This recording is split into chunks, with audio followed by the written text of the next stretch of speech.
and welcome back to my book corner for another story time with me, Rockin' Ryan, and happy Halloween to all of you.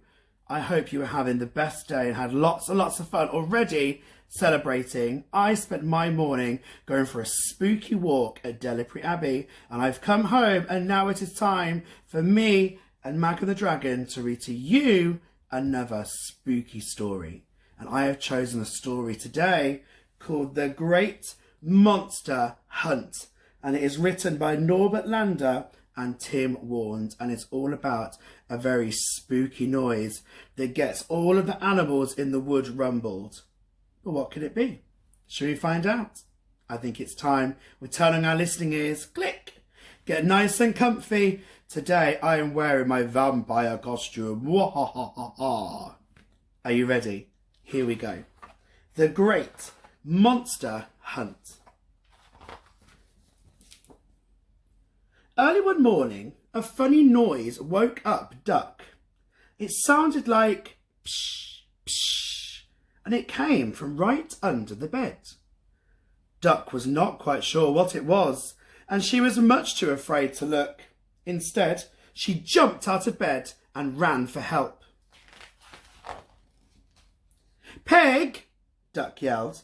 "There is something under my bed, and it's making strange sounds. It goes push, push, grrr." Push, push, grrr?" asked Pig. "Oh my, we need someone really strong to help. Stay right where you are." And Pig ran to find Bear. Pig told Bear all about the frightening noise under Duck's bed. "It goes push, push, grrr, bang, bang." "I wanted to tell you, Bear, because you're strong." Bear lifted a huge log. "It is true I am strong enough for almost everything," he said, "but I think we'd better find someone who is loud enough to chase this thing away." So they ran to find Wolf, who was just about to start his early morning howling. Bear told him the dreadful news about the terrifying thing that's under Duck's bed.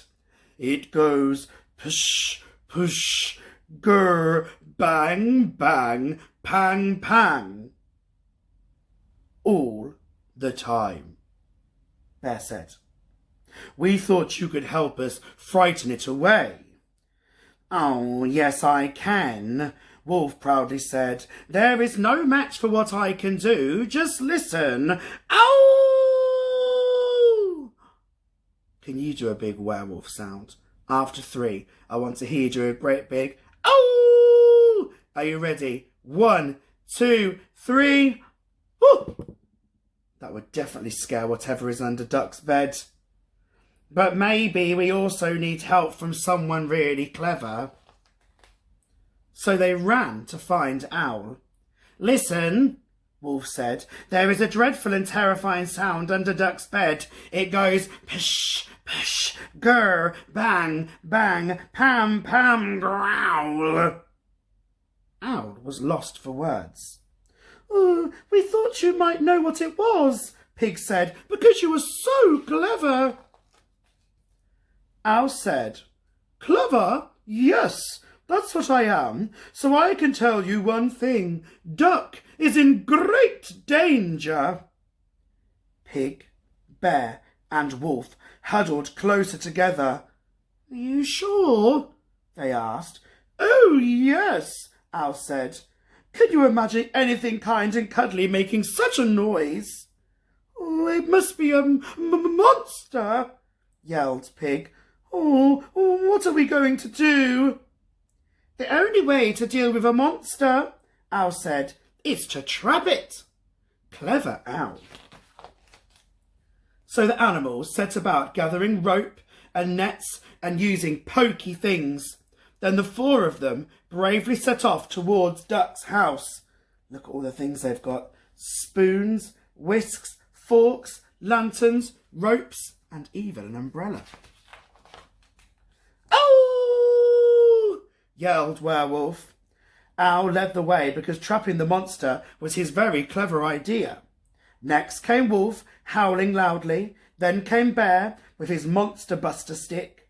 Last was Pig, clutching his great monster catcher net. Finally, they arrived at Duck's house and flattened their ears against the door. But no monstrous sound was heard. No screaming, no crying, or no calling for help. "Maybe we are too late," whispered Bear. "Oh no," Pig cried in despair. "Duck, are you there?" called Wolf. Then the door slowly creaked open. It was Duck. "You're here," she said.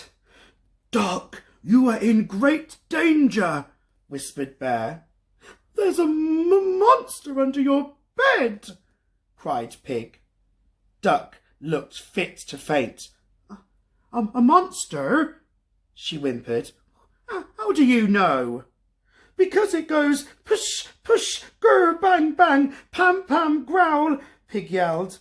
"And wee," Owl added. "Come on, let's get it." And the animals charged into Duck's house. Up the stairs they crept, and then they heard a sound. Psh, psh, it went. It came from right under Duck's bed. Owl flashed his torch. The animals gasped, and they could not believe what they saw. What could be under Owl's bed? Oh my goodness me, cover your eyes. This could get a little bit scary. Oh, there, right under Duck's bed, was a tiny mouse, snoring softly in his tiny bed. Psh, psh. "Well, I never," Duck whispered. "Do you know what we've just done?" Owl smiled. All feeling rather silly, the animals looked at each other and giggled. "We've just made a monster out of a mouse." The end. Oh, at first that book was a little bit scary. I thought there could be anything under that bed, a monster, a werewolf, a blood-sucking vampire like me. But no, it was just a teeny tiny mouse having a little snore under Duck's bed. What a great story though. Now with that, I think it's time to say goodbye for now. And if you are having a sleep, close those eyes, sleep tight, because I'll be back a little bit later on for one more very special Halloween story. But for now, it's time for me to go. Bye-bye, and I will see you next time.